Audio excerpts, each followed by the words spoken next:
ماہرہ زینب خان کے قلم سے لکھا ناول میں تیرے قربان، قسط نمبر 10۔ وجہ تسکین بھی ہے خیال اس کا، حد سے بڑھ جائے تو گراں بھی ہے۔ زندگی جس کے دم سے ہے ناصر، یاد اس کی عذاب جاں بھی ہے۔ ٹیرس پہ پڑے بڑے سے جھولے پر بیٹھی وہ دور آسمان میں اڑتے پرندوں کے غول کو دیکھ رہی تھی۔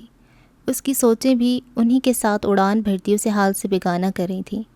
جب وہ چھوٹی ٹرے میں 2 کافی کے مگ رکھے وہاں آئی تو اس کی محویت کا سکوت ٹوٹا۔ انکل کی طرف سے پریشان مت ہو تم، اللہ نے چاہا تو وہ جلد ریکور کر لیں گے۔ جب سے وہ آئی تھی ماشا اس کی دلجوئی کرنے کی بھرپور کوشش کر رہی تھی، ابھی بھی نرمی سے اسے دلاسا دیا۔ کیسے پریشان نہ ہوں، ان کی حالت دن بدن خراب ہوتی جا رہی ہے۔ وہ از حد فکر مند لگ رہی تھی۔ تمہیں کسی اچھے ڈاکٹر سے کنسلٹ کرنا چاہیے، فرمان بھائی تمہاری ہیلپ کر دیں گے۔ اچھے ڈاکٹر کی فیس بھی پھر اچھی خاصی ہوگی، مجھے تو کچھ سمجھ نہیں آ رہا، ساری پریشانیاں ایک ساتھ ہی آ گئی ہیں مجھ پر۔ اس کی آواز میں نمی سی گھل رہی تھی۔ اوہو ایسے نہیں کہتے، ماشا نے بے ساختہ ٹوکا۔ اللہ اپنے پسندیدہ بندوں کو ہی مشکلات میں گرفتار کرتے ہیں، یہ دیکھنے کے لیے کہ کیا میرا بندہ واقعی مجھ سے محبت کرتا ہے یا نہیں۔ جب میں نے اسے خوشحالی دی تھی تب تو یہ میرا بڑا شکر گزار تھا، کیا تنگی میں بھی اتنا ہی فرما بردار رہتا ہے یا مجھ سے منہ موڑ لیتا ہے۔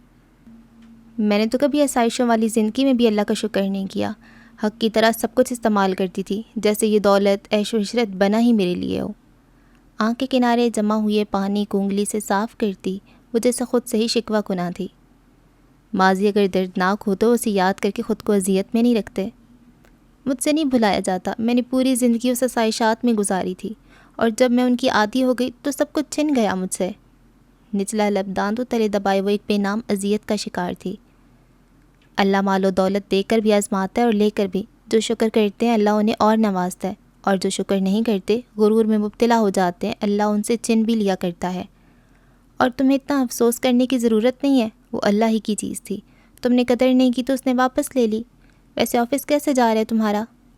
اس کا دھیان بٹانے کو ماشا نے موضوع چینج کیا تو وہ بھی گہری سانس بھر کے خود کو پرسکون کرتی بولی، ٹھیک ہے بس۔ ٹھیک؟ کیا تمہیں پسند نہیں آیا؟ پسند نہ بھی آیا تو بھی مجھے وہیں جاب کرنی پڑے گی۔ اس کے انداز میں بیزاری تھی۔ تمہاری سیلری بھی اچھی ہے، ویسے تمہیں میڈیکل کی فیسیلیٹی تو ملی ہوگی نا آفس کی طرف سے۔ میں ان کے توسط سے کبھی بھی پاپا کا علاج نہیں کرواؤں گی، میں کسی کا احسان نہیں لوں گی۔ ماشا اس ضدی لڑکی کی ہٹ درمی کو دیکھتی رہ گئی۔ بے وقوف ہو تم، کیا تمہاری انا انکل کی صحت سے بڑھ کر ہے؟ ماشا میں تمہارے پاس مائنڈ ریلیکس کرنے آئی تھی، تم نے مجھے ایسی نصیحتیں کرنی ہے تو بتا دو، میں چلی جاتی ہوں یہاں سے۔ ناراضگی سے کہتی وہ واقعی جھولے پر سے کھڑی ہو گئی تھی۔ ناراض مت ہو، اچھا بیٹھ تو جاؤ، پرامس سب کچھ نہیں کہوں گی۔ اس نے بکھلا کے اسے روکا۔ تم مجھے بہت عزیز ہو میرو، تمہیں پریشان نہیں دیکھ سکتی میں۔ ماشا نے اسے گلے لگاتے ہوئے فکرمندی سے کہا تو جانے کتنے ہی آنسو اس نے اپنے اندر اتارے تھے۔ ایک وقت تھا جب اس کا وسیع حلقہ احباب ہوا کرتا تھا، کافی سارے دوست تھے اس کے جو ہمہ وقت اس کے لیے حاضر رہتے تھے۔ وقت اور حالات بدلے تو وہ بھی پہلے جیسے نہیں رہے۔ جب سلطان ظہیر نے اس علاقے میں گھر رینٹ پر لیا تو تب ماشا سے اس کی دوستی ہوئی تھی، جو اس کے برے وقت میں اسے سنبھالنے میں کافی مددگار ثابت ہوئی تھی، ورنہ تو جن لوگوں کی دوستی پر اسے مان تھا انہوں نے تو پلٹ کر اس کی خبر تک نہ لی تھی۔ کلک کی آواز سے دروازہ کھلا تو اس نے وحشت سے اس جانب دیکھا، جانے کیسا خوف اس کے اندر سرایت کر گیا تھا جو وہ ذرا سی آہٹ پر بھی چونک چونک جا رہی تھی۔ کیا تم ٹھیک ہو ریشام؟ بریزے نے ہاتھ میں پکڑی ڈھیر ساری کتابیں بیڈ پہ رکھتی ہوئی تشویش سے اسے دیکھا، جس کی آنکھیں متورم سی تھیں۔ میں ٹھیک ہوں، بھیگی آواز میں کہتی وہ کمبل سر تک تان کر لیٹ گئی۔ جب بھی وہ پیر سے ادھ کھلے دروازے کو دھکیلتی ہوئی اندر آیا، ہاتھوں میں پکڑے نوٹس اور رجسٹر بیڈ پر پھینکے، ساتھ ہی اسے کینہ توز نگاہوں سے گھورا جو گردن تانے کھڑی بے نیاز سی نظر آنے کی کوشش کر رہی تھی۔ آج کے بعد مجھے بلیک میل کرنے کی کوشش مت کرنا بریزے غازی، اس بار چھوڑ رہا ہوں، اگلی بار جان بخشی نہیں کروں گا تمہاری۔ شہادت کی انگلی اس کی جانب اٹھائے وہ سخت لہجے میں دھمکا رہا تھا۔ جب بریزے نے اس کی جانب رخ موڑ کر اس کی اٹھی ہوئی انگلی دیکھی، پھر استہزائیہ مسکراتے ہوئے اسے اپنی مٹھی میں مقید کر لیا۔ جان بخشی؟ اپنے الفاظ واپس لو، مجھے دھمکانا تمہیں مہنگا پڑ سکتا ہے۔ تم ایک کام کرو، فاطم کو کہو کہ تمہیں اپنے ساتھ ہی کہیں لے جائے، کم از کم ہماری زندگیوں میں تو سکون آئے گا۔ وہ شدید تپا ہوا لگ رہا تھا۔ جو لطف ہے اس درد میں، تجھے کہاں ملے گا وہ سکون میں؟ وہ شرارت سے شاعرانہ انداز میں بولی، عاشر کو دھمکا کر اس سے کتابیں ہتھیانے پر جو سرشاری محسوس ہو رہی تھی اس کی بات ہی الگ تھی۔ اس نے تمہیں شاعری بھی سکھا دی؟ وہ طنز سے مبہم مسکرا کر بولا۔ اس نے نہیں سکھائی، یہ الفاظ تو بس ابھی ابھی وارد ہوئے ہیں۔ اس نے بے نیازی سے شانے اچکائے۔ تو انتظار کرو، جب وہ آ جائے تو اسے سنانا، میری تو جان چھوڑو۔ عاشر نے اپنا ہاتھ اس کی گرفت سے نکالا۔ عاشر تم اتنا چڑھتے کیوں ہو مجھ سے؟ میں اتنی بری بھی نہیں ہوں، کیا ہم دوست نہیں بن سکتے؟ وہ مصنوعی سی معصومیت چہرے پہ طاری کیے بولی۔ اتنی چاپلوسی کس خوشی میں کر رہی ہو؟ کورس دے دیا ہے نا، یہ کیا کافی نہیں ہے؟ کیا اب اپنی جان بھی دے دوں تمہیں؟ اس کے چہرے پہ نظریں گاڑے اس نے استہزائیہ پوچھا۔ کیا نہیں دے سکتے؟ تم میرے لیے اپنی جان قربان نہیں کر سکتے؟ آج جانے اس کی جی میں کیا سمائی تھی جو اسے ضد کرنے کا کوئی موقع جانے نہیں دے رہی تھی۔ عاشر مرزا کی جان اتنی سستی نہیں جو تم پر قربان کر دوں۔ وہ زہر خند سا بولا تو اس نے ڈھیر و ناراضگی سے اسے دیکھا۔ ہاں، ڈائیلاگ تو دیکھو، اس کو فیل بھی کرو، اس نے چبا کر جتایا۔ تم دونوں دفع ہو جاؤ یہاں سے، اس سے پہلے کہ میں تم دونوں کو قربان کر کے قاتل بن جاؤں۔ جب بھی وہ تپے ہوئے چہرے کے ساتھ اٹھ بیٹھی، غصے سے ان دونوں کو لتاڑا جو موقع محل دیکھے بنا کہیں بھی شروع ہو جاتے تھے۔ ریشام کے سر میں ہتھوڑے کی طرح برس رہی تھیں ان کی آوازیں۔ ام سوری ریشام، بریزے نے شرمندگی سے کہتے ہوئے ساتھ ہی عاشر کو تیز نظروں سے دیکھا۔ تمہاری وجہ سے اس کی نیند خراب ہو گئی۔ میری وجہ سے؟ اس نے بریزے کے صاف جھوٹ پر اسے آئی برو بھینچ کر گھورا۔ اب جاؤ بھی باہر، دیکھ نہیں رہے اس کی طبیعت ٹھیک نہیں ہے؟ اس چڑیل سے پناہ مانگتے ہوئے عاشر نے وہاں سے چلے جانا ہی بہتر جانا۔ پین لبوں کے درمیان دبائے کتاب کے صفحے پلٹتی وہ مکمل طور پر پڑھنے میں مصروف تھی جب ایک جانی پہچانی سی خوشبو اس کو چاروں طرف پھیلنے لگی۔ پین لبوں سے نکال کر اس نے زیر لب اس کا نام لیا، فاطم۔ مڑ کر کھڑکی کی طرف دیکھا، وہی تھا، اپنے ازلی پرسکون چہرے کے ساتھ دیکھتا اس کی دل کی دھڑکن بڑھا رہا تھا۔ ہوا سے اس کے بال دائیں بائیں لہرانے لگے، جن کی طرف سے بے پرواہ وہ اسی کو تکے جا رہی تھی، وہ بھی اس طرح سے کہ جانے کب سے اس کو دیکھا نہ ہو۔ تمہارے آنے جانے کا تو کچھ پتہ ہی نہیں چلتا، اچانک سے آتے ہو اور پھر ایک دم سے غائب ہو جاتے ہو۔ اس کے شکوے پہ مسکرا دیا۔ بریزے کو یوں لگا جیسے بہاروں نے اس کے کمرے کا رخ کر لیا ہو۔ کیا تم مجھے یاد کر رہی تھیں؟ وہ ایک ایک قدم اٹھاتا اس کے نزدیک آیا۔ آج تم بتا ہی دو کہاں سے پیچھے پڑے ہو میرے؟ وہ پرسوچ سا اسے دیکھتے ہوئے بولا۔ تمہیں معلوم ہے تم ایک بار اپنی دوست کے گاؤں گئی تھی اس سے ملنے؟ میری دوست؟ سونا کے علاوہ میری کوئی اتنی خاص دوست نہیں ہے جس سے میں ملنے جاؤں۔ آخر بار میں اسی سے ملنے گئی تھی اس کی برتھ ڈے پر۔ اس کے گھر سے باہر کہیں گھومنے نکلی تھی تم؟ ہاں، ہم چہل قدمی کے لیے نکلے تھے، باتوں میں ہمیں پتہ ہی نہیں چلا کہ ہم کافی دور نکل گئے تھے۔ تمہارے قدم ایسی جگہ بھی پڑے تھے جہاں نہیں پڑنے چاہیے تھے۔ بریزے نے الجھن سے اسے دیکھا۔ کیا مطلب؟ مطلب یہ کہ اس دنیا میں انسانوں سے زیادہ جنات کی آبادی موجود ہے۔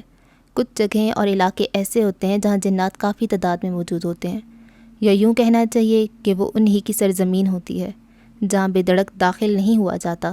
بے خبری میں تم نے جس زمین پر قدم رکھے وہ میرا علاقہ تھا۔ وہ سکون سے بولا تو بریزے نے تنک کر کہا، تم نے کوئی سائن بورڈ نہیں لگایا ہوا تھا، پھر مجھے کیسے معلوم ہوتا کہ میں کسی ممنوعہ علاقے میں جا رہی ہوں؟ اور ایک بات تو بتاؤ۔ بریزے نے پریشانی پر کتنے ہی بل ڈال کے اسے دیکھا۔ یہ کون سی شرافت ہے کہ اگر کوئی بھولے سے آپ کے گھر میں داخل ہو جائے تو آپ اس پر عاشقی ہو جائیں؟ واقعی میں شریفوں والی حرکت نہیں تھی یہ۔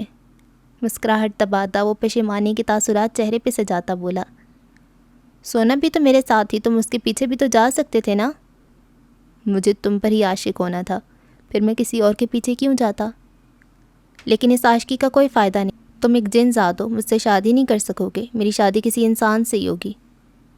جس انسان کا تم انتخاب کرو گی میں اسے زندہ نہیں رہنے دوں گا۔ تم اسے مار دو گے؟ اس کی آنکھیں حیرت سے پھیلیں۔ شاید۔ اوہ، تم خوش ہو رہی ہو؟ اب کے حیران ہونے کی باری اس کی تھی۔ ہاں، مجھے لگ رہا ہے جیسے کسی فلم کی شوٹنگ چل رہی ہے اور کوئی ولن مجھ سے اپنا حال دل بیان کر رہا ہے۔ تم ہیرو بھی کہہ سکتی تھیں، اس نے افسوس سے کہا۔ پتہ نہیں، لیکن تم سے ہیرو والی وائب نہیں آتی۔ ہیرو نہ صحیح، ولن ہی صحیح، وہ شانے اچکا کر کہتا، اس پر بھی راضی لگ رہا تھا۔ کردار کوئی بھی ہو، اس کے لیے اتنا ہی بہت تھا کہ وہ اس کی زندگی میں شامل تھا۔ جب بھی ہلکی آواز سے دروازہ کھول کر وہ اپنے دھیان میں اندر آئی، فاطمہ اور بریزے اسی کو دیکھ رہے تھے جو نماز کے سٹائل میں دوپٹہ لپیٹے ہاتھ میں قرآن پاک لیے کاؤچ پر بیٹھ گئی تھی۔ پھر اسے چوم کر کھولنے کے بعد اس نے تلاوت کرنا شروع کر دی۔ تم نے اس بیچاری کو بھی ڈرا دیا تھا، دیکھو تمہیں بھگانے کے لیے یہ بھی پڑھ رہی ہے۔ وہ افسوس سے بولی تو فاطم نے شہادت کی انگلی لبوں پہ رکھے اسے خاموش رہنے کا اشارہ کیا۔ وہ ریشام کو دکھائی نہیں دے رہا تھا اور بریزو کو اس کے علاوہ سب پس منظر میں جاتا محسوس ہو رہا تھا، جو آنکھیں بند کیے پرسکون سا بیٹھا اس کی تلاوت سن رہا تھا۔ تلاوت ختم کر کے قرآن پاک کو چوم کر دوبارہ جزدان میں رکھنے لگی تو بریزے نے ہچکچاتے ہوئے اسے مخاطب کیا۔ کیا ہوا؟ ریشام نے سوالیہ انداز میں اس سے پوچھا، جس نے پہلے اپنی دائیں جانب دیکھا اور پھر دوبارہ ریشام کو۔ وہ تمہاری آواز اچھی ہے، پرسوز سی، لیکن کئی جگہوں پر تم صحیح الفاظ ادا نہیں کر رہی تھیں۔ وہ منو ان وہی الفاظ دہراتی ہوئی اس کی غلطیاں بتا رہی تھی جو فاطم مجھ سے کہہ رہا تھا۔ ریشام کو کچھ کھٹک رہا تھا، کچھ ایسا تھا جو نارمل نہیں تھا۔ اس نے بے ساختہ چونکتے ہوئے کمرے کے اطراف میں نظریں دوڑانا شروع کر دیں۔ کوئی شک نہیں تھا کہ وہ اسے ہی تلاش کر رہی تھی۔ کیا وہ یہی ہے؟ اس نے سراسیمگی سے پوچھا۔ ریشام کے مطابق تو اس جن کو اب اس حویلی سے کوسوں دور بھاگ جانا چاہیے تھا، لیکن کیا وہ ابھی بھی یہیں براجمان تھا؟ بریزے نے اس بات میں سر ہلایا تو ریشام نے بے ساختہ الماری کا سہارا لیا۔ ڈرو نہیں، وہ تمہیں کچھ نہیں کہے گا۔ میں قرآن پڑھ رہی تھی، وہ پھر بھی نہیں گیا۔ وہ خود بھی قرآن پڑھتا ہے، وہ برا جن ذات نہیں ہے۔ اور ریشام کے لیے تو وہ صرف ایک جن ذات تھا جو اس کے راز سے واقفیت رکھتا تھا۔ اچھے برے سے اسے کوئی سروکار نہیں تھا، وہ بس اس سے خوف زدہ تھی، کیونکہ کوئی بعید نہیں تھی کہ وہ کبھی بھی کسی کے بھی سامنے آ کر اس راز سے پردہ اٹھا دیتا۔ تم نے کیا کہہ کے ڈرایا اسے؟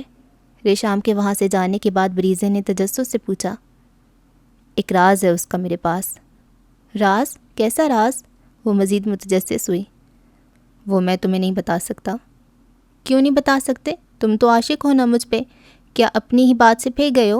وہ پھر خفا ہوئی۔ میں کبھی اپنی بات سے نہیں پھرتا، اور رہی اس کے راز کی بات تو جس کا پردہ اللہ نے رکھا ہوا ہے میں اسے کھول نہیں سکتا۔ جب اللہ چاہے گا تب اس کی بات بھی سامنے آ جائے گی۔ تمہیں اس کے لیے اتنا متجسس ہونے کی ضرورت نہیں ہے، پڑھائی پہ دھیان دو۔ تم کیسے جن ہو؟ بجائے مجھے یہ کہنے کہ پڑھائی کو چھوڑو، بس میری ہو کر رہ جاؤ، تم الٹا مجھے پڑھنے پہ لگا رہے ہو۔ کیا تمہیں پڑھنا نہیں پسند؟ اس نے آئیبرو اٹھا کر تحیر سے پوچھا۔ بالکل بھی نہیں، جتنا مجھے شوق تھا اتنا میں پڑھ چکی ہوں، لیکن تمہاری وجہ سے یہ مصیبت میرے گلے پڑ گئی۔ میری وجہ سے؟ فاطم نے اس کے ناراض سے چہرے کو دیکھتے ہوئے سوال کیا۔ جب میں نے کہا کہ مجھ پر کسی جن کا سایہ ہو گیا تو کسی نے یقین نہیں کیا میری بات کا، بلکہ مجھے مصروف کرنے کے لیے مجھے پڑھائی میں لگا دیا۔ اگر تم نہیں پڑھنا چاہتی تو رہنے دو۔ اس کے مشورہ دینے پر بریزے نے پرجوشی سے اسے کہا، تم ایک کام کرو، عاشر کی یونیورسٹی میں آگ لگا کر آ جاؤ، پھر میری اس سے جان چھوٹ جائے گی۔ جنات تو یوں ہی بدنام ہے، اصل شرپسند تو تم انسان ہوتے ہو۔ کیا تم میرے لیے اتنا نہیں کر سکتے؟ اس کے بڑبڑانے پر بریزے نے گہرے صدمے سے پوچھا۔ یونیورسٹی میں آگ لگانے کے علاوہ اور کوئی راستہ نہیں؟ تمہاری جگہ اگر کوئی ولن ہوتا تو پورے شہر کو ہی آگ لگا دیتا۔ وہ نروٹھے سے لہجے میں جتا گئی۔ بریزے، تم کیوں چاہتی ہو کہ سب جل کر مر جائیں؟ میں صرف اتنا دیکھنا چاہتی ہوں کہ تم میرے لیے کیا کر سکتے ہو۔ محبت کے دعویدار ہو نا، تو پھر پروف بھی کرو۔ اس کی سیاہ آنکھوں میں جلتے شعلوں کو دیکھتی وہ اس کی محبت کا ثبوت طلب کر رہی تھی۔ جب وقت آئے گا تو تم یہ بھی جان لو گی۔ فاطم نے ہلکا سا ہاتھ اس کے سر پہ مارا تو اسے ایسے لگا جیسے کسی شعلے نے اسے چھو لیا ہو۔ کوئی انسان تو تمہارے قریب بھی نہیں بیٹھ سکتا، جلا ہی دو گے اسے۔ وہ اپنے سر پہ ہاتھ رکھے اسے گھورتی ہوئی فوراً سے پیچھے ہٹی۔ ویسے اگر میں تمہیں گلے لگا لوں تو ممکن ہے کہ میرا جلتا ہوا وجود سرد پڑ جائے۔ وہ شرارت چھپائے گہری سنجیدگی سے بولا تو بریزے نے تھوک نکل کے اسے دیکھا، پھر جلدی سے بیڈ سے اتر کر دروازے کی جانب بھاگی۔ مجھ سے دور رہنا فاطم، میں جل کے مرنا نہیں چاہتی۔ وہ دروازے سے لگی کھڑی خوف کا شکار لگ رہی تھی۔ صرف ایک بار؟ وہ سماجت کرتا اس کے نزدیک پہنچ چکا تھا جب بریزے نے سختی سے آنکھیں میچ لیں۔ کیا تمہیں مجھ سے ڈر نہیں لگتا؟ اس کے بہت قریب کہیں پرتپش سی سرگوشی ابھری۔ مجھے تم سے ڈر نہیں لگتا، تم مجھے اپنے سحر میں مبتلا کر رہے ہو۔ کیا تم ساحر ہو؟ اس نے آنکھیں نہیں کھولیں، خوابیدہ سی آواز میں بڑبڑائی۔ میں فاطم ہوں، جنات کے مومن قبیلے سے، ایک جن زاد۔ مسکراتے لہجے میں کہتی ہوئی اس کے بالوں کو ہلکا سا چھوتے ہوئے وہ تحلیل ہو چکا تھا۔ جب اس کی خوشبو اور تپش کا احساس کم ہوتا محسوس ہوا تو بریزے نے پلکیں وا کر کے دیکھا، لیکن سامنے کمرہ خالی پڑا تھا۔ پھر غائب ہو گیا۔ وہ زیر لب کہتی سر جھٹک گئی۔ کب تک خفا رہو گے آئزل؟ ہیری نے تھکن زدہ انداز میں پوچھا۔ وہ اسے اتنی لمبی ناراضگی نہیں پالا کرتی تھی کبھی، کچھ دیر میں ہی مان جایا کرتی تھی، لیکن اس بار تو جیسے اس نے قسم کھا لی تھی۔ ہیری بہتر ہوگا کہ ہم دوستی ختم کر دیتے ہیں۔ کیوں؟ اس کی گہری سنجیدگی پر اس نے چونک کر پوچھا۔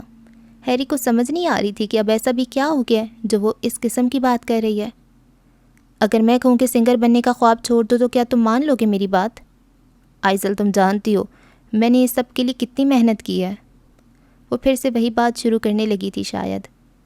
مجھے معلوم ہے، اسی لیے کہہ رہی ہوں، اگر وہ سب نہیں چھوڑ سکتے تو مجھے چھوڑ دو۔ تم نے کبھی مجھ سے میرے معاملات میں اس طرح سے ضد نہیں کی۔ وہ اسے ناراض نہیں دیکھ سکتا تھا، لیکن اس کی ضد کے آگے ہتھیار ڈالنے کا بھی روادار نہیں تھا۔ پہلی بار کر رہی ہوں، کیا نہیں مان سکتے میری بات؟ وہ کتنے مان سے پوچھ رہی تھی، اس کے بس میں نہیں تھا، ورنہ اس کی ہر ضد کو سر آنکھوں پہ رکھتا۔ دولت اور شہرت پر میرا بھی اتنا ہی حق ہے جتنا دوسرے انسانوں کا ہے، میں بھی تو یہ سب ڈیزرو کرتا ہوں، کیا مجھے حق نہیں کہ دنیا میں میرا نام کے ترانے بجیں؟ اسے ناراض نہیں ہو سکتا تھا، نہ ہی اسے سخت لہجے میں بات کرتا تھا، ابھی بھی اپنے لہجے کو نرم رکھنے کی اس نے بہتر کوشش کی تھی۔ جب مر جاؤ گے تو پھر کیا کرو گے اس دولت شہرت کا؟ قبر میں ساتھ لے جانے کی اجازت نہیں ہوتی اس کے۔ جب تک زندہ ہوں تب تک تو اسے وصول کر سکتا ہوں نا، اور جب مر جاؤ گے تب کی تب دیکھی جائے گی۔ اس کے ہاتھ جھلا کر کہنے پر وہ افسوس سے اسے دیکھتی رہی۔ کچھ لمحے ان کے درمیان یوں ہی گزر گئے۔ تب کچھ نہیں دیکھا جائے گا ہیری، تب صرف تمہیں بدلہ دیا جائے گا ان کاموں کا جو تم یہاں کر کے جاؤ گے۔ اور جب اللہ تم سے پوچھیں گے کہ ایک تو تم نے اللہ کی نافرمانی کی اور دوسرا اس کے کتنے ہی بندوں کو بھی گناہ میں مبتلا کرتے رہے، پھر کیا کہو گے اللہ کو؟ سینے پر بازو باندھے وہ تصویر کا وہ رخ اس کے سامنے کر رہی تھی جس سے وہ دامن بچانا چاہتا تھا۔ اگر میں غلط کام کی طرف ان کو بلاتا ہوں تو کیا یہ لوگ کم عقل ہیں؟ انہیں نہیں معلوم کہ صحیح کیا ہے اور غلط کیا ہے؟ ذریعہ تو تم بن رہے ہو۔ جب وہ تمہاری میوزک پہ سر دھنتے ہوئے تمہاری واہ واہ کر رہے ہوں گے تب دیکھنا جہنم میں کیسا عذاب تیار ہو رہا ہوگا تمہارے لیے۔ تم نے تو قصد ہی کر لیا مجھے جہنم میں بھیج کر ہی دم لوگی۔ اس کی بس ہو چکی تھی، بڑبڑاتی ہوئی وہ گہری سانس پر خود کو پرسکون کرنے لگا۔ میں خود سے نہیں کہہ رہی، جو پڑھا ہے وہی بتا رہی ہوں، میں نہیں چاہتی کہ تم جہنم میں جاؤ۔ جو اللہ کے لیے اپنا سب کچھ قربان کر دیتے ہیں اللہ ان سے دنیا میں بھی راضی ہوتے ہیں اور آخرت میں بھی۔ مان جاؤ میری بات۔ آنکھوں میں نمی اور ہونٹوں پر التجا لیے وہ اسے منا لینا چاہتی تھی، جو سر جھکائے لب بھینچے اسے سن رہا تھا۔ خالی ذہن کے ساتھ وہ چپ چاپ آ کر لاؤنج میں آئی جہاں سبھی موجود تھے۔ ملازمہ نے اسے چائے لا دی تھی جسے لے کر وہ رائمہ کے پاس بیٹھ گئی۔ نہ جانے کیا موضوع زیر بحث تھا، اس کی سوچ کے تانے بانے تو کہیں اور ہی تھے۔ بہت ہی وحشیانہ سلوک کیا گیا ہے، کم از کم قتل تو نہیں کرنا چاہیے تھا۔ ہمنہ تائی کی آواز اسے سوچوں کے گرداب سے کھینچ لائی تھی، جو افسوس سے کہہ رہی تھی۔ قتل سے کم کوئی سزا تو نہیں ہوتی چچی؟ یہ عبیر کی آواز تھی جو کافی سنجیدہ نظر آ رہا تھا۔ کیا ہوا ہے پھپھو؟ رشام نے رائمہ کو دیکھا جن کے چہرے پر تذب ذب کے اثرات تھے، شاید وہ بتانا نہیں چاہتی تھیں۔ سارا اپنے گاؤں کا واقعہ بتا رہی تھی۔ ایک زمیندار گھرانے کی لڑکی نے بھاگ کر شادی کر لی تھی کسی سے، نتیجتاً اس کے باپ بھائیوں نے غیرت کے نام پر ان دونوں کو قتل کر دیا۔ رائمہ نے اس کا ہاتھ اپنے ہاتھوں میں تھاما جس کا رنگ پیلا پڑتا جا رہا تھا۔ جس سے اپنے خاندان کی عزت کا پاس نہیں، جو اپنے باپ بھائیوں کی عزت کو یوں مٹی میں رول دے، اسے مر ہی جانا چاہیے۔ اتنی شدت پسندی بھی اچھی نہیں ہوتی عبیر، اگر اس لڑکی کے گھر والے اس کی مرضی سے کر دیتے شادی۔ زاریہ غازی نے بھی افسوس سے کہا، یہ لڑکیاں کم عمر اور کم عقل ہوتی ہیں، جہاں کسی نے دو میٹھے بول بولے وہیں سب کچھ پیچھے چھوڑ کر ان کے پیچھے چل پڑتی ہیں۔ گھر والوں کو زیادہ بہتر پتہ ہوتا ہے کہ ان کے لیے کیا بہتر ہے اور کیا نہیں۔ ان کے لیے فیصلے کرنے والے ان کے بڑے موجود ہوتے ہیں۔ اگر وہ پھر بھی اتنی ہٹ درمی دکھائیں گی تو پھر ان کا انجام یہی ہونا چاہیے۔ اگر ان کی جگہ میں ہوتا تو میں بھی یہی کرتا۔ بس بھی کرو عبیر، اور شکر کرو تمہاری بہن اتنی بے وقوف نہیں ہے۔ رائمہ نے موضوع ختم کرنے کو اسے ٹوکا۔ بے شک اپنی دونوں بہنوں پر مجھے بہت مان ہے، فخر ہیں یہ دونوں میرا۔ اب کے ریشام اور بریزے کے لیے اس کے لہجے میں نرمی سی تھی، جانے کتنے ہی آنسو اس نے اپنے اندر اتارے تھے۔ بہنیں تو بھائیوں کا غرور ہوا کرتی ہیں، جب وہ کسی پرائے لڑکے کی محبت میں گھر سے باہر قدم نکالتی ہیں تو ساتھ ہی اپنے گھر کی بربادی کا سامان بھی کر جاتی ہیں۔ پیچھے باقی کیا رہ جاتا ہے؟ کبھی نہ ختم ہونے والی ذلت، تضحیک، جگ ہنسائی۔ کوئی باپ کوئی بھائی پھر ساری زندگی سر اٹھا کر باہر نہیں نکل سکتا۔ ان کی لاڈلی بہن ان کے لیے پھر صرف ایک گالی بن کر رہ جاتی ہے۔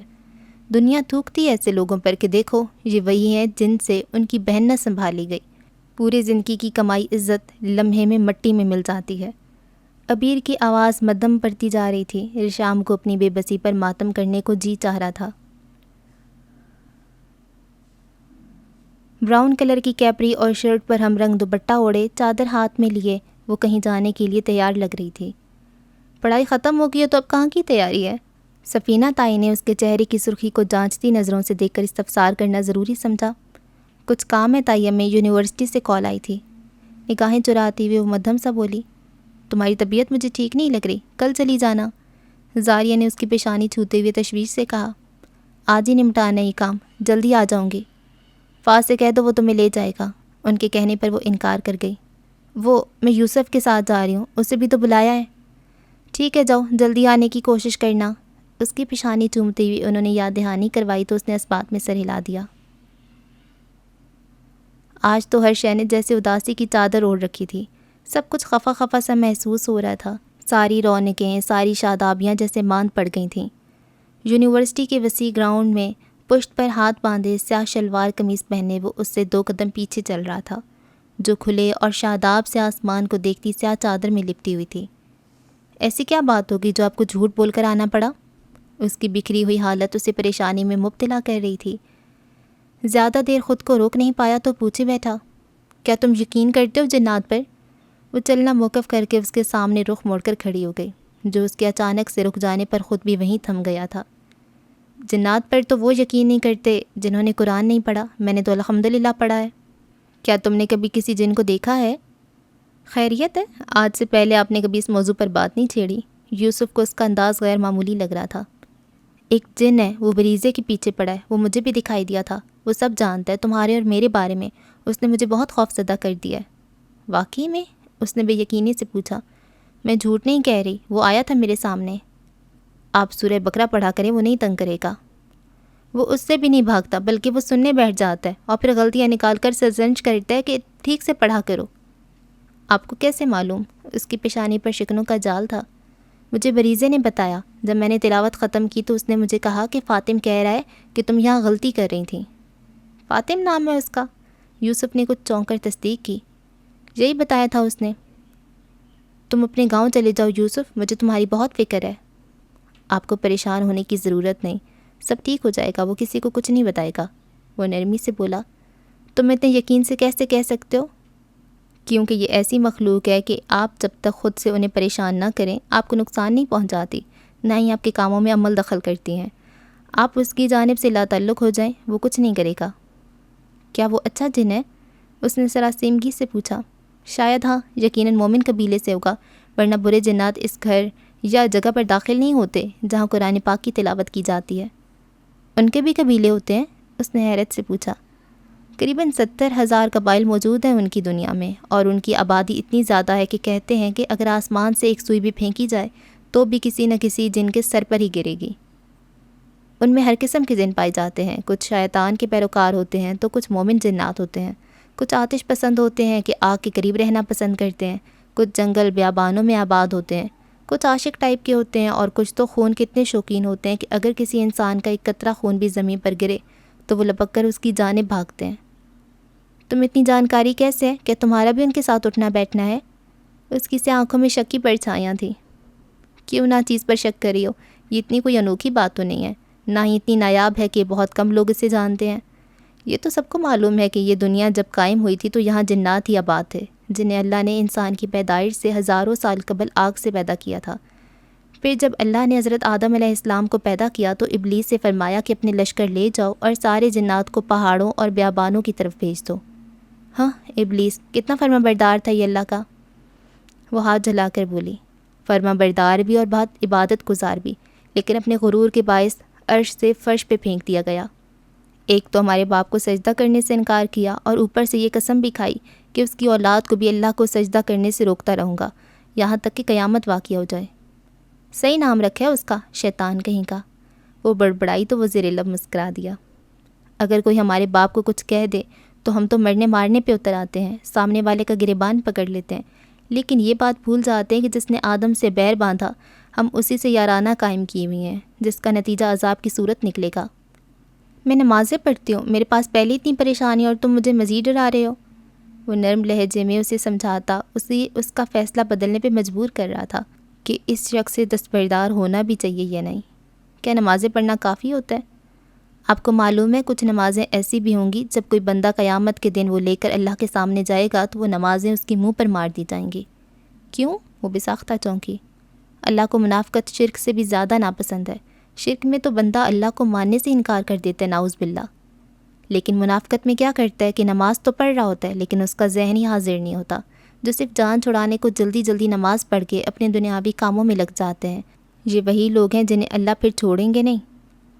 مجھے نماز میں بعض دفعہ تمہارا خیال آتا ہے، میں خود سے یاد نہیں کرتی، بس اچانک سے تمہاری کوئی بات یاد آ جاتی ہے۔ انگلیاں مروڑتی وہ ہچکچا کر بولی، اپنے ساتھ ساتھ آپ میرا بھی جہنم میں جانے کا پورا بندوبست کر رہی ہیں۔ کہہ تو رہی ہوں کہ میں خود سے یاد نہیں کرتی، بس شیطان ہی تمہارا خیال لے کے آتا ہے تاکہ میں ٹھیک سے نماز نہ پڑھ سکوں۔ ہر بات میں شیطان کو الزام دے کر سائڈ پہ کر دینا بھی ٹھیک نہیں ہوتا۔ وہ صرف انہیں بھٹکاتا ہے جو بھٹکنے کے لیے پہلے سے تیار بیٹھے ہوتے ہیں، جو صرف ایک معمولی سے اشارے کے انتظار میں ہوتے ہیں۔ نماز کو صرف فرض اور سنت سمجھ کر اتنا ایزی نہ لیا کریں، سمجھ کر پڑھیں، اور سب سے بڑھ کر یہ یاد کر کے اور دھیان میں رکھ کر پڑھیں کہ آپ کس کو سجدہ کر رہی ہیں۔ جب ذہن و دل میں اللہ کی یاد نہیں ہوگی تو سجدے میں جا کر کیا کریں گے بھلا؟ دنیاوی محبتیں یہیں رہ جائیں گی، اللہ سے محبت کریں۔ آنسوؤں کو پیچھے دھکیلتے ہوئے نظریں نیچے کیے وہ اس سیاہ لباس والے شخص کی کلائی پر بندھے سیاہ دھاگے کو دیکھ رہی تھی، پھر خود پہ انتہا کا ضبط کرتے ہوئے بولی، یہ دھاگا توڑ دو۔ یوسف نے حیرانگی سے اسے دیکھا۔ کیا اتنی جلدی اثر ہو گیا تھا اس پر؟ کیوں؟ کیونکہ میرا رشتہ پکا ہو رہا ہے سالار بھائی سے۔ وہ زخمی سا مسکرائی لیکن یوسف نہیں دیکھ پایا تھا۔ حویلی سے باہر وہ چادر سے نقاب کیا کرتی تھی لیکن اسے یاد نہیں تھا کہ کبھی ریشام نے اس سے بھی چہرہ چھپایا ہو۔ آج پہلی بار تھا۔ تو کیا سچ میں سارے تعلق ختم کرنے آئی تھی وہ؟ اس کا دل انجانے خوف کا شکار ہو کر دھڑکا۔ اس کی آنکھوں کے ساتھ ساتھ اس کا لہجہ بھی بھیگا ہوا تھا۔ تمہارے لیے یہی بہتر ہوگا کہ اپنے گاؤں میں چلے جاؤ۔ تو آپ کر لیں گی ان سے شادی؟ اب کہ اس کے انداز میں بھی ٹھہراؤ تھا۔ اگر تم حویلی میں رہو گے تو نہیں کروں گی، میں کسی اور سے شادی کے بعد تمہیں دیکھنا بھی نہیں چاہوں گی۔ تو آپ کو بھی پریشانی کس چیز کی ہے؟ اس جن کے پاس اپنا راز ہونے کی یا سالار سر سے شادی کی؟ کسی کی بھی ہو تمہیں اس سے کوئی غرض نہیں ہونی چاہیے۔ اگر تم حویلی میں رہو گے تو میں کسی راہ چلتے سے بھی نکاح کر لوں گی لیکن سالار بھائی سے نہیں کروں گی۔ میرا واپس گاؤں جانا شروع سے ہی طے تھا، میں تو یہاں صرف ڈگری لینے آیا تھا۔ اگر تو اس نے فیصلہ کر لیا تھا تو پھر یوسف اسے اس کے فیصلے پر ثابت قدم ہی دیکھنا چاہتا تھا۔ اپنے دل کی دہائیوں کو نظر انداز کرتا وہ آج بھی پہلے جیسا یوسف بنا ہوا تھا جس نے کبھی اس کے بڑھتے قدموں کی حوصلہ افزائی نہیں کی تھی، اور آج جب وہ قدم پیچھے ہٹا رہی تھی تو بھی وہ اس کے فیصلے کو سراہ رہا تھا۔ کیا تم سچ میں چلے جاؤ گے؟ دل ہی تھا نا، اتنی جلدی تو راضی نہیں ہو سکتا تھا اپنا چین و سکون اجڑنے پر۔ مجھے خوشی ہے کہ آپ نے ایک عقلمندانہ فیصلہ لیا ہے۔ بھول جاؤ گے تم مجھے؟ آنسو اس کی آنکھوں کے کناروں سے بہتے گالوں پر بکھر رہے تھے۔ آپ کو اتنی آسانی سے بھلایا نہیں جا سکتا۔ ہاں، میں کوشش ضرور کروں گا۔ مجھ سے تو کوشش بھی نہیں کی جائے گی۔ اب کی وہ اختیار کھو بیٹھی تھی، بے ساختہ رو پڑی۔ اپنی جان سے بڑھ کر تمہیں چاہا تھا، بارہا اپنی انا کو قربان کر کے تمہارے سامنے روئی ہوں، اور ایک تم ہو کے تمہارے دل کی سختی کے آگے تو ان پہاڑوں کی سختی بھی کچھ نہیں۔ میں کل جا رہا ہوں گاؤں۔ ہمیشہ کی طرح اس بار بھی اس کے رونے سے نگاہیں چراتی ہوئی اس نے اطلاع دی۔ اطلاع دینے سے زیادہ وہ آہستہ سے اس کی روح ہی کھینچ لے گیا تھا، یعنی اب وہ اسے دیکھنے سے بھی گئی۔ میں آپ کے لیے دعا کروں گا، اللہ نے جس کو آپ کے ہم سفر کے طور پہ چنا ہے اس کی محبت آپ کے دل میں ڈال دے۔ میں نے ایسا کبھی نہیں چاہا تھا یوسف، تقدیر کے آگے سب بے بس ہیں۔ اس کے رونے پہ اس کا دل کٹ رہا تھا، لیکن اتنے نازک موقع پر تسلی کے دو لفظ کہہ کر اس کے فیصلے میں دراڑیں نہیں ڈالنا چاہتا تھا۔ اللہ کے فیصلے پر راضی رہیں، وہ کسی کے ساتھ ناانصافی نہیں کرتا۔ اس کی بھی آنکھیں گلابی پڑ رہی تھیں۔ جب تم میرے نصیب میں نہیں تھے تو پھر تمہاری محبت کو بھی میرے دل میں نہیں ہونا چاہیے تھا۔ میں لوٹ کر نہیں آؤں گا کبھی، آپ سالار سر سے شادی کے بعد یہاں سکون سے رہ سکتی ہیں۔ سکون؟ میرا سکون تو تم اپنے ساتھ لے جا رہے ہو۔ ریشام کا دل، اس کی روح، اس کا سکون، سب کچھ تمہارے ساتھ ہی جائے گا۔ میں خالی جسم کا یہاں کیا کروں گی؟ تم سے دور بھی رہ نہیں سکتی اور تمہیں مرتا ہوا بھی نہیں دیکھ سکتی، صرف اس لیے کہ تم سے دستبردار ہو رہی ہوں کہ اس بہانے تم زندہ تو رہو گے۔ تمہاری جان سے بڑھ کر بھی کچھ عزیز نہیں ہے مجھے۔ اس کی جانب سے رخ موڑ کر یوسف نے شدت سے خود کو باز رکھا تھا اس کی دلجوئی کرنے سے۔ اس کا دل ٹکڑوں میں کٹ رہا تھا۔ اپنی قسمت پہ وہ شکوہ کناں نہیں تھا، لیکن ریشام تھی۔ اسے کھلتی تھی یوسف کی معمولی حیثیت۔ اگر تو وہ امیر کبیر ہوتا تو آج شاید اس سے دستبردار نہ ہونا پڑتا۔ سعادت غازی اپنے کمرے میں تینوں بیٹوں اور بہوؤں سمیت ایک ضروری گفتگو میں مصروف تھے۔ رائمہ بھی وہیں موجود تھیں۔ کیا لگتا ہے کسی چیز کا فیصلہ ہو رہا ہوگا اندر؟ فاض نے بے چینی سے عاشر سے پوچھا، جو ہاتھ کا تکیہ بنا کر سر کے نیچے رکھے میچ دیکھنے میں مگن تھا۔ اسے اس چیز سے کوئی سروکار نہیں تھا کہ آخر کس قسم کی میٹنگ جاری ہے بند دروازے کے پیچھے۔ آپ کو کچھ آئیڈیا ہے؟ اس نے پھر سالار کی جانب رخ موڑا جو سنگل صوفے پر لیپ ٹاپ لیے کانوں میں ایئر بڈز لگائے بیٹھا تھا۔ فاض کے مخاطب کرنے پر اس نے لا علمی سے شانے اچکا دیے۔ چائے کا مگ پکڑے اپنے کمرے کی بالکنی میں کھڑا باہر کے مناظر دیکھ رہا تھا۔ عاشر بھی اس کے ساتھ وہیں بیٹھا تھا۔ جب آپ جنات پر یقین کرتے ہیں تو پھر مان لیں کہ اس حویلی میں بھی کوئی ہو سکتا ہے۔ آج سے پہلے ایسا کبھی نہیں ہوا۔ مجھے سمجھ نہیں آ رہا کہ اس نے سعدین حویلی کا راستہ کہاں سے دیکھ لیا۔ بریزے لے کر آئی ہے نا اسے اپنے ساتھ، وہ تو حویلی سے کہیں باہر جاتی ہی نہیں۔ لیکن آپ کو یقین کرنا ہی پڑے گا، اب تو وہ ریشام کو بھی دکھائی دیا تھا، لیکن وہ ماننے پر راضی نہیں کہ اس نے دیکھا تھا۔ میں آپ سے بھی بریزے کے بارے میں بات کر رہا تھا، آپ کو اس سے ایک بار تفصیل سے پوچھنا چاہیے اس دن کے بارے میں۔ اور پھر کیا ہوگا؟ عبیر نے بیزاری سے اسے دیکھا۔ پھر اس کی شادی کروانی پڑے گی اس جنسات سے۔ عاشر تمہارے دماغ تو نہیں خراب ہو گیا؟ ایک انسان کی شادی کبھی دن سے ہوتی ہے بھلا؟ اسے سخت ناگوار لگی تھی اس کی بات۔ کیوں نہیں ہو سکتی؟ آگ اور مٹی کبھی ایک نہیں ہو سکتے۔ فضول باتیں کر کے میرا دماغ مت خراب کرو۔ وہ اسے گھورتے ہوئے بڑبڑایا۔ رہی بریزے تو میں دیکھ لوں گا کہ کیا کھچڑی پک رہی ہے اس کے دماغ میں۔ میرے خیال سے وہ پسند کرتی ہے اس جن کو، جب بھی تو اب کسی کو بتاتی نہیں ہے کہ وہ اسے دکھائی دیتا ہے، بلکہ چھپا جاتی ہے۔ عبیر بھائی، آپ کو میری بات غور سے سننی چاہیے۔ اسے متوجہ نہ ہوتے دیکھ وہ زور دے کر بولا۔ اس سے پہلے کہ عبیر اس کی فضول گوئی پر اچھے سے اس کی طبیعت صاف کرتا، تبھی دروازے پر ہوئی ہلکی سی دستک پر وہ دونوں ہی متوجہ ہوئے تھے۔ بیٹھو میں دیکھتا ہوں۔ عاشر کو وہیں رکنے کا کہہ کر وہ دروازہ کھولنے کی نیت سے ابھی 2 قدم ہی بڑھا تھا کہ جب بھی دروازہ خود ہی کھل گیا۔ میں آپ کو ایک گڈ نیوز دینے آیا تھا۔ سالار بھائی اور ریشام کا رشتہ پکا کر دیا گیا ہے کانفرنس میں۔ وہ اپنی دھن میں اس کے گوش گزار کر رہا تھا، لیکن عبیر سن کھڑا تھا۔ اس خبر نے اسے اتنا حیران نہیں کیا تھا جتنا خبر دینے والے نے اس کے ہوش اڑا دیے تھے۔ اپنی پشت اسے جلتی ہوئی محسوس ہوئی جب ہی کوئی سائڈ سے نکل کر اس کے سامنے آیا، وہی سفید چہرہ اور سیاہ آنکھیں۔ دروازے میں کھڑے عاشر کے سانس بھی سینے میں اٹکی۔ سر کو دائیں جانب جھکا کر خفیف سی حرکت دیتے ہوئے اس کی آنکھوں میں آگ کے شعلے لپک رہے تھے۔ ہونٹوں پر استہزائیہ سی مسکراہٹ لیے وہ کچھ نہ کہتے ہوئے بھی بہت کچھ باور کروا گیا تھا۔